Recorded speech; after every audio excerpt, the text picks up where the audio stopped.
And Hezekiah. Yes, sir. Wept bitterly. Please don't miss this.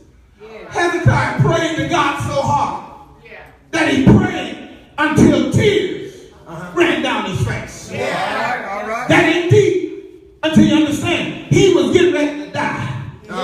And he did not know that even if he died, there was a heaven waiting for him. Because in the Old Testament, they had no view of heaven. All right. But he prayed so hard, he prayed until tears ran down his face. Yes, sir. And if Hezekiah can pray and not even know there's a heaven, how do we come to church week after week praying the same tired, dry prayer that everybody repeat the same word over and over again? We need to learn how to pray with some passion. My mom used to say, you need to learn how to pray until you get ugly in the face. So that means that you got to run your mascara and you got to shake that wig off, lose them extensions or lose them eyelashes, whether you grow or you want to preach, boy.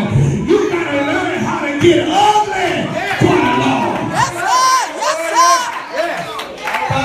Passionate prayers touch the heart of God. First, he recognized the priority of prayer. The priority. Secondly, he received power from prayer. Verses 4 and 5. Look at what it says. Then the word of the Lord came to Isaiah. Go and say to Hezekiah, thus saith the Lord, the God of David, your father. I've heard your prayer. I've seen your tears. Behold, I will add 15 years to your life. Please don't miss the text. Hezekiah prayed, y'all. And God responded to his prayer. He gave him 15 more years. The scholars suggest, they argue, that God's pronouncement of adding years to his life contradicts what God said in verse number 1. Verse number 1, God told him, you've been ready to die. Yes, sir. But by verse number 5, God adds 15 more years. So scholars say that when God gives him 15 more years, he made verse number 1 out to be a lie. That's not true. It's not that God lied. It's that God saw the passion of Hezekiah's prayer and God changed his mind. Yes, sir. Yes, sir. I don't know who I'm talking to, but when you pray to God with a sincere heart, you can change God's mind. Preach on, sir. Preach on, sir. First of all, prayer alters God's decisions. Prayer alters it. Verse 1, God told Isaiah, tell Hezekiah he's sick and he's getting ready to die. Are you with me? Yes, sir. Now, if you read 2 Kings chapter 20, that's the companion story to this text, you will discover Isaiah didn't even get out the court yet. He hadn't got off the porch yet. He hadn't even got off the front yard yet. He hadn't even got to the driveway. He didn't even get to his car before God told him, go back and tell Hezekiah, because he prayed, I'll give him 15 more years. Then y'all get that. Here's what I'm saying. When you pray, it will change God's mind. Can I tell you, God is immutable. That word immutable means he does not change. In fact, Malachi chapter 3 verse 6, God says, I am the Lord and I change not. God does not change. But when you pray to God, with a real heart, see, that's the problem. Maybe the reason why God ain't answered your prayer yet, because God sees your heart in real. I wish somebody could pray with me tonight. Somebody in here can testify. There's been times when all you had was your prayer and the Lord.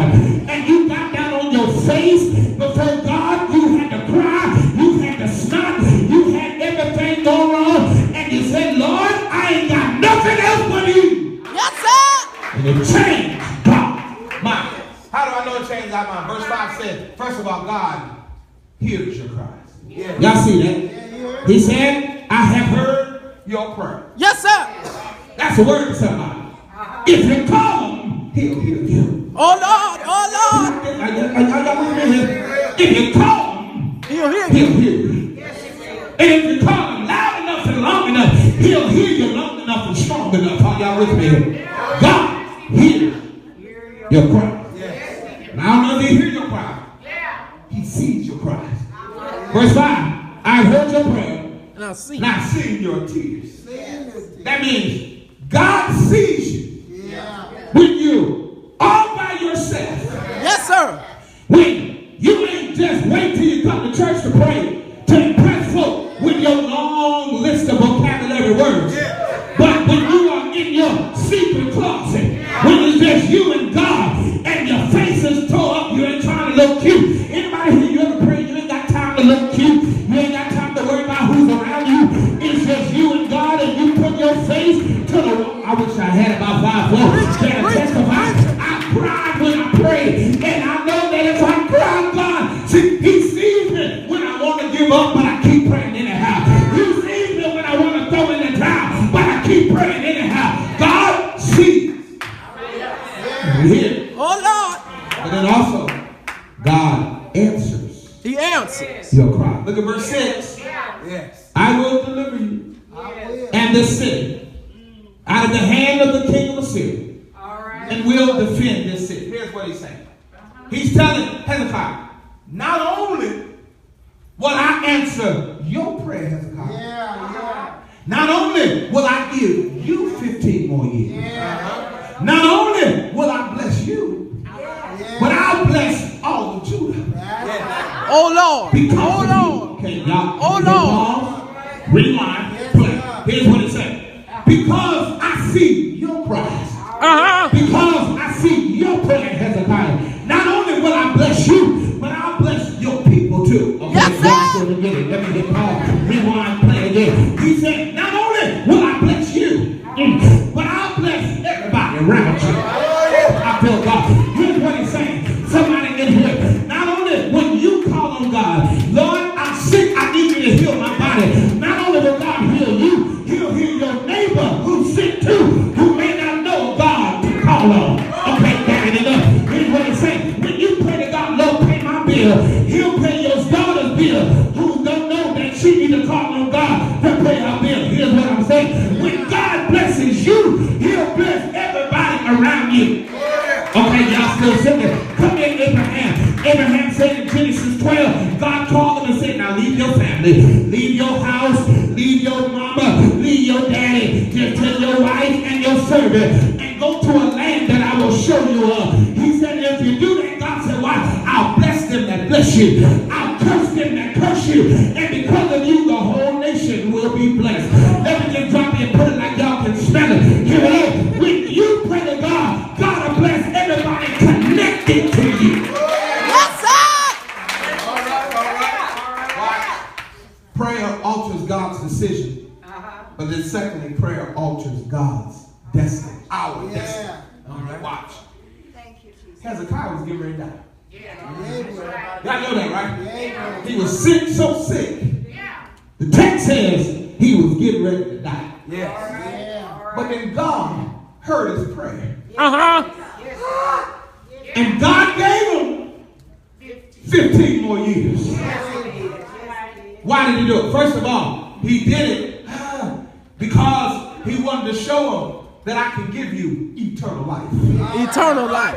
He says, that means whether you live or die, God said, it ain't in your hands, it's in mine. It's in mine. Wow. And all these people in your life that want to see you fail, that want to see you die, that want to see you sick, broke, busted, and disgusted, you look at them no good so-and-so in the face and you tell them, when I make it ain't in your hands, it's in the Lord's hands. But not only that, he wanted to give them extra motivation. He says, I'm giving you 15 more years, not for yourself, but I'm giving to you so you can work for my glory. And all I'm trying to tell you, whatever God gives you, it ain't for you, it's for his glory. That means when he gives you extra ministry and extra gift, it ain't for you to feel important or to look good. It's so that you can give God glory. Even if he gives you a brand new car, it ain't so you can ride around town, pimping and profiling, but it's so that maybe you can go pick up somebody and bring them to church. Are y'all with me here? If God put an extra dime in your pocket, it ain't so you can just have more money in your pocket. Maybe somebody near you need their bills paid, need some food. God blesses you to use it for his glory. Yes, sir. Yes, sir. I gotta go. Help us, Reverend. I gotta go. Take your time, man. I gotta go. Here, let me show you one more thing, and I'm done. Here's the first one. He says he recognized the priority of prayer. Secondly, he received power from prayer. Last thing I'm done. He was rewarded with proof of an answered prayer. The proof of it, Reverend. Verse 7. This shall be the sign to you from the Lord, that the Lord will do this thing that he has promised. God had to give him a sign. Watch. Because God had to prove to Hezekiah that these 15 more years didn't come from nobody else, but it came from God. Yes, sir. And y'all looking at me saying, why did he have to do that? Because God knows that the devil knows how to be good to you too. Oh, Lord. Oh, God. Talk on, Reverend. Somebody in here need to testify that every gift you got didn't always come from God. Some of it came from the devil. Well, what you thought was a gift. Are y'all with me here? The devil knows how to be good. Okay, y'all gonna sit there and act like y'all wanna know what the devil look like? Can I tell you what the devil look like? The devil don't have horns and a pitchfork and a long tail, wearing a red suit. That ain't what the devil look like. Can I tell you what the devil look like? The devil looks like what you like. Yes, sir. If you like drugs, the devil is a crack vibe. Yeah. If you like liquor, the devil is a nice tall bottle of Johnny Walker Red. Don't y'all sit there and act Yes, like, sir. okay, y'all gonna still sit there? I'm gonna get on your street in a minute. If you like them tall, dark, and handsome, that's what the devil will be. If you like them 36, 24, 36, that's what the devil will be. Whatever you like, that's what Yes, sir. Preach it, okay, y'all brother. gonna still act, okay, cool. Let me show you what I mean. You've been waiting on that man or that woman come in your life. The one that make your liver quiver. Put a gleam in your eye. Glide in your step. Make you walk with your chest poked out. Feeling all good about yourself. You think you got Mr. and Mrs. Right, the man or woman of your dreams. But instead, you got Nightmare on Elm Street. What would have happened if you would have just read the sign? The devil can be good to you too. That's all I'm trying to tell you. When you know the devil can be good to you, all God is saying, I need to show you that it's coming from God and not from man. How does he show Hezekiah? I'm done. First, he shows him. God rewards him. What's the proof, Reverend? With mercy. Mercy. He asked God for a sign. God was not obligated to show him nothing. You're right about it. He says, I'm God. And if I'm God, if I say it, you just believe it. Are you with me here? Yes, sir. But God knows we live in a show me society. That we are sent for people who need to be shown that it's God and nobody else. So God says, I love Hezekiah so much. I'm going to prove to him. I'm going to give him what he don't deserve. He don't deserve a sign, but I'm going to give it to him because I want him to know it came from me and nobody else. Can I tell you? I thank God when I need to know he loves me. When ain't nobody else around me shows me love. He proves it to me every day. Y'all looking at me funny. How's it prove? He proved it to me because he wakes me up every morning. Yes, sir.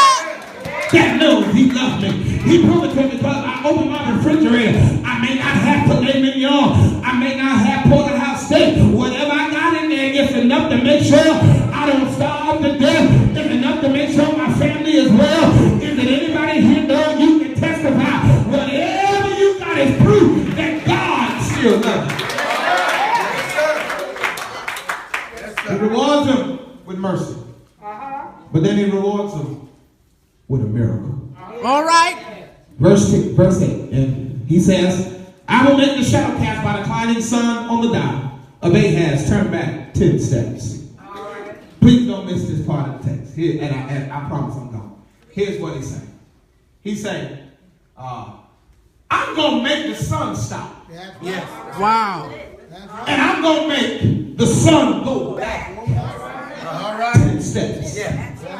Because he says to Hezekiah, watch, I'm proving to you, if I can make the sun go back 10 steps, Yes, sir. to add time to the day, Yeah. surely I can add 15 more years to your life. Wow. All right, all right.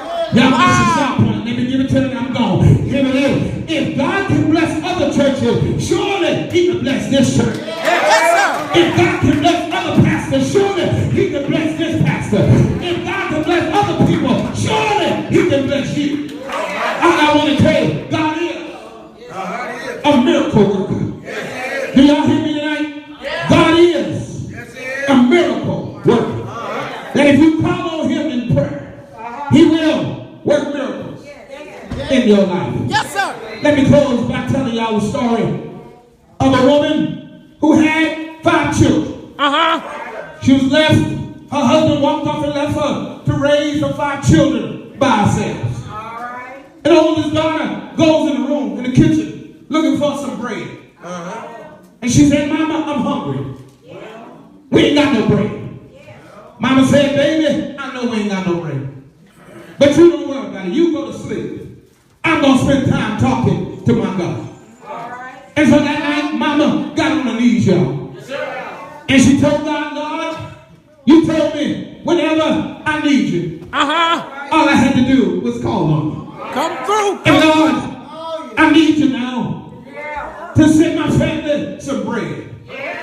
I don't want to starve to death. So Lord, please send us some bread. Well, the Lord woke up out of her prayer. And the Lord told the mother, said, get a pen and a piece of paper. And write down on the paper this prayer. Take the paper to the grocery store. Give it to the man at the grocery store. And it will get you all the food that you need. Yes, sir. Y'all hear me tonight? Well, he goes down to the grocery store. She goes to the owner of the store and said, Mister, God told me that if I give you this prayer, it'll give me some food. Ooh, yeah. The man got mad and said, I'm sick and tired of you so-called church folk thinking your God can do everything. Ooh, yeah. Give me this prayer. I'm going to get a scale. I'm going to put the prayer on one end and whatever food I put on the other end. And if you hold up the prayer, I'll give you the food to take home. He put the prayer on one end. He put a steak on the other end. And the prayer held it up. Put some collard greens on the scale. And the prayer held it up. Put some hot water cornbread on the scale. And the prayer put some purple herb peas on the scale. And the prayer held it up. After a while, she had so much food. She had to call back home to her children. Saying, y'all need to come bring this food home. The grocer got mad, y'all. He said, I don't believe that what's on this little piece of paper can hold up all this food. He opened up the paper and read, my God shall supply all of your needs according to the riches of his glory. I got the needs here. Anybody here know that you pray, God will supply? Is it anybody here know that you call on God, He will take care of you? I need somebody to grab your neighbor by the hand and say, neighbor, I know times are hard. I know you want to give up. I know you've been lied on. But look at it and say, neighbor, be not dismayed. Whatever be time, God will. Yes, He will. Take care of you. Then you can wait a little while. He will take care of you. Won't He take care of you? Won't He take care of you?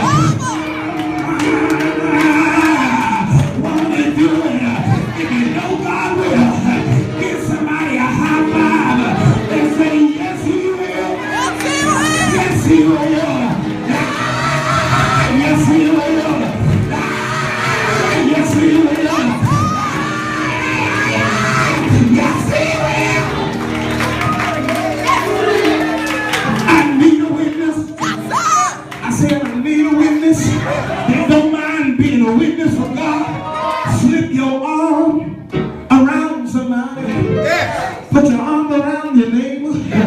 Hold your neighbor. Shake your neighbor. Rock your neighbor. Hold them and rock them. Rock them and shake them. Hold them and rock them. And tell them, neighbor, I need a testimony. I need to tell you if you give the best of yourself, tell in the world that the Savior has come. Did not be made. When men don't receive it, he'll understand and say, well done. Oh, when I come to the end of my journey, weary of life, battle is fought, carry the staff and the cross of redemption, he'll understand. Yeah. Yes, he will. Won't he understand? If you know he will, say it. Say it. Say it.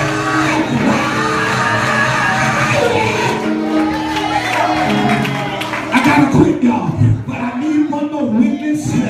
I need a witness. Can I tell you my testimony? And I've had many tears and sorrows. I've had questions about tomorrow. There's been times in my life, y'all, that I didn't know right from wrong. But in every situation, he gave me blessed consolation. Let me know my trials only come to make me strong. I thank God tonight for my mountain. I thank God for my valleys. Every trial and frustration, if I never had a problem, I never know God can solve. But through it all, I said through it all, I've learned how to trust in Jesus. I've learned, if anybody here, learn that if you trust in him, he will be your best friend.